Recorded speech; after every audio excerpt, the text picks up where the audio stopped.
तुलसी जी की कथा 5वां अध्याय। ब्रह्मा जी के मुख से यह सब सुनकर महर्षि नारद जी बोले कि हे भगवान, आप कृपा करके कार्तिक मास का कोई उत्तम व्रत सुनाइए। तब श्री ब्रह्मा जी बोले, हे पुत्र, परम पवित्र और पापनाशक नक्त व्रत विधिवत करने का सौभाग्य व्रती स्त्रियां मनवांछित फल पाती हैं, इसलिए यह नस्त व्रत खास कर सौभाग्यवती स्त्रियों को अवश्य करना चाहिए। इस पर श्री नारद जी ने पूछा कि हे तात, इस व्रत की क्या विधि है और यह कब किया जाता है?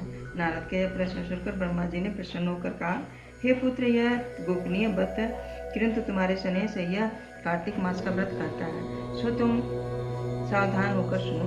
अश्विनी शुक्ला पूर्णमासी को व्रत काल उठकर शौच आदि से निवृत्त होकर दत्त मंजन आदि करें, फिर संगम नदी, सरोवर, कुष्ठ और कपू अथवा घी और स्नान करें। व्रत के एक दिन पहले सिर नहाना, फिर सत्तू खाना या फिर छाछ पीना, इसके पश्चात ब्राह्मण को दक्षिणा देना सौम्यकृत व्रत किया कहा गया। इसी प्रकार 12 दिन करना 12 कृच्छक व्रत कहलाता है। दूल्हा पुरुष का दान करना और गौघृत, गोबर, दूध, दही तथा कुशा का जल, पानी और दूसरे दिन उपवास करना, यह कृच्छक सतपन बताया गया है। 3 दिन गौमूत्र, 3 दिन गोबर, 3 दिन दही, 3 दिन दूध, फिर 3 दिन तक घी खाने से भी सतपन होता।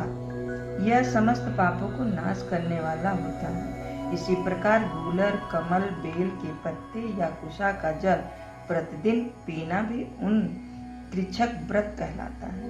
3 दिन तक उपवास करने के पहले लिखी गई वस्तुओं को पिए तो पूर्ण कृच्छक व्रत होता है। यदि पका हुआ दूध, घी, जल एक प्रतिदिन पिए और 1 दिन उपवास करें तो इसे तप्त कृच्छक व्रत कहते हैं। जल, दूध, घी यह तपा कर 3 दिन तक पिए, एक समय स्नान करें तो यह भी तत्कृच्छ होता है। इसका प्रणाम पानी 8 तोला दूध, 12 तोला घृत, 4 तोला होना चाहिए। कार्तिक शुक्ल चतुर्दशी को भगवान को पूजन करना चाहिए। उस रात्रि को उपवास करके जल में स्थित हो करें। यह पेट जल कृच्छक व्रत कहा गया है। जो इस व्रत को करता है वह वैकुंठ को प्राप्त कर लेता है। कार्तिक सुदी सप्तमी को घी खाकर फिर एकादशी का उपवास करें। पैतामह कृच्छक व्रत कहा गया है।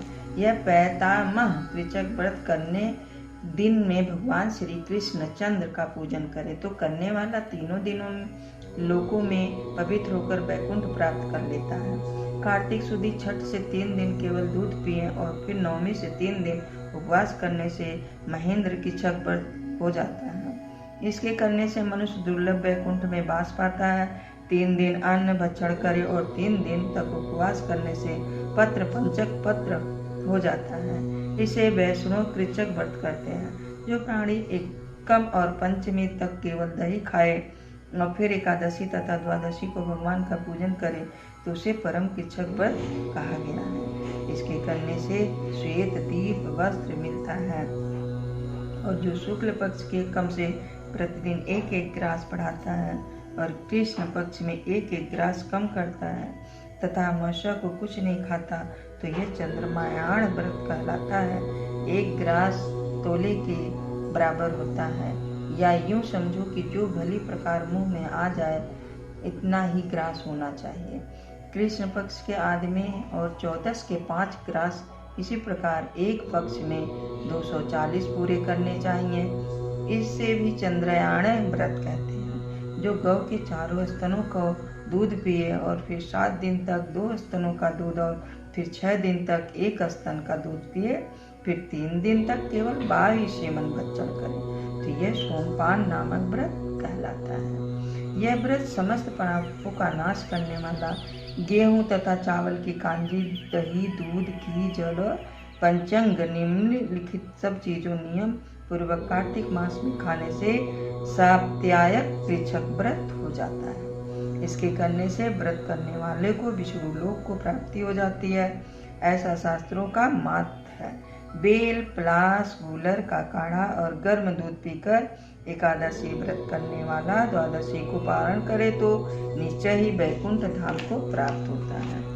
जो व्यक्ति कार्तिक सुदी सप्तमी अष्टमी नवमी दशमी को जल कमल खाए फिर एकादशी उपवास करे तो यह लक्ष्मी व्रत कहलाता है। इस लक्ष्मी व्रत को करने वाला मनुष्य लक्ष्मी प्राप्त हो जाता है। इस व्रत को करने वाले को भगवान को वैकुंठ लोक प्राप्त होता है। प्रातः काल में 4 ग्रास और सायंकाल में न खाए शिशु चंद्रग्रहण व्रत कहलाता है। कार्तिक सुदी 14 को वाक्रकुच व्रत को गौरी का पूजन करना चाहिए। इसकी विधि इस प्रकार से गौमूत्र, गोबर, दूध, दही, घृत और कुशा का जल लेकर इन सबको मिलाकर पंचंग अथवा ब्रह्मपूज होता है तथा लाल रंग की गौ का मूत्र और सफेद गौ का दूध, नीली गौ का दही, काली गौ का घी, यदि किसी वजह से ये ना मिल सके तो दूसरे तरह की भी पंचगव्य हो सकता है। जिसका प्रमाण ये है कि गौमूत्र 8 मासा गोबर, 19 मासा दूध, 12 मासा दही, 10 मासा घी, 8 मासा और कुशा का जल 4 मासा। गौमूत्र गायत्री मंत्र पढ़कर गंध द्वारा से गोबर, पेय पथिवाय से दूध, दही, क्रवार्यो मंत्र में दही, तजोमसी पढ़कर घी और तपस्वी मंत्र पढ़कर कुशा का जल लेना चाहिए। इसको कुशा के पत्तों में रखकर विधिवत हवन करें। वेद के इन मंत्रों से आहुति देनी चाहिए। इरावती, इंद्र, विष्णु, विक्रमे, सर्वशक्ति, मनस्तक, स्वक्ति इन मंत्रों से आहुति देकर बचा हुआ घी पान करना चाहिए। यह पालाश के पात्र में या श्रवण अथवा चांदी के पात्र में पान करना चाहिए। एक दिन तथा रात्रि उपवास करें, साथ ही भगवान का स्मरण करें।